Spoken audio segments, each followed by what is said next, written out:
സംസ്ഥാനത്തെ കീം പരീക്ഷാ ഫലപ്രഖ്യാപനം ജൂൺ 27-ന് ഉന്നത വിദ്യാഭ്യാസ വകുപ്പ് മന്ത്രി റോജി എം ജോൺ നിർവഹിക്കും.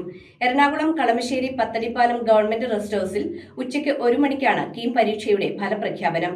CBSE പുനർമൂല്യനിർണ്ണയത്തെ തുടർന്ന് വിദ്യാർത്ഥികളുടെയും രക്ഷിതാക്കളുടെയും അഭ്യർത്ഥന മാനിച്ചാണ് ജൂൺ 22-ന് നടത്തേണ്ടിയിരുന്ന ഫലപ്രഖ്യാപനം 27ലേക്ക് മാറ്റി തീരുമാനിച്ചത്. സംസ്ഥാനത്തെ എഞ്ചിനീയറിംഗ്, ഫാർമസി ഉൾപ്പെടെയുള്ള പ്രൊഫഷണൽ കോഴ്സുകളിലേക്കുള്ള പ്രവേശനത്തിനായുള്ള കീം 2026 പ്രവേശന പരീക്ഷയുടെ ഫലം ജൂൺ 27-ന് പ്രഖ്യാപിക്കും. എറണാകുളം കളമശ്ശേരിയിലെ പത്തടിപ്പാലം ഗവൺമെന്റ് റെസ്റ്റ് ഹൌസിൽ ഉച്ചയ്ക്ക് 1 മണിക്ക് നടക്കുന്ന ചടങ്ങിൽ ഉന്നത വിദ്യാഭ്യാസ വകുപ്പ് മന്ത്രി റോജി എം ജോൺ പരീക്ഷാഫലം ഔദ്യോഗികമായി പ്രഖ്യാപിക്കും. നേരത്തെ ജൂൺ 22-ന് ഫലം പ്രഖ്യാപിക്കാൻ തീരുമാനിച്ചിരുന്നുവെങ്കിലും CBSE പുനർമൂല്യനിർണ്ണയത്തിന് ശേഷം പുതുക്കിയ മാർക്കുകൾ ഉൾപ്പെടുത്താൻ കൂടുതൽ സമയം അനുവദിക്കണമെന്ന് വിദ്യാർത്ഥികളും രക്ഷിതാക്കളും ഉന്നത വിദ്യാഭ്യാസ മന്ത്രിയോട് ആവശ്യപ്പെട്ടിരുന്നു. ഈ അഭ്യർത്ഥന പരിഗണിച്ചാണ് ഫലപ്രഖ്യാപനം മാറ്റിവെച്ചത്. News desk metro 7.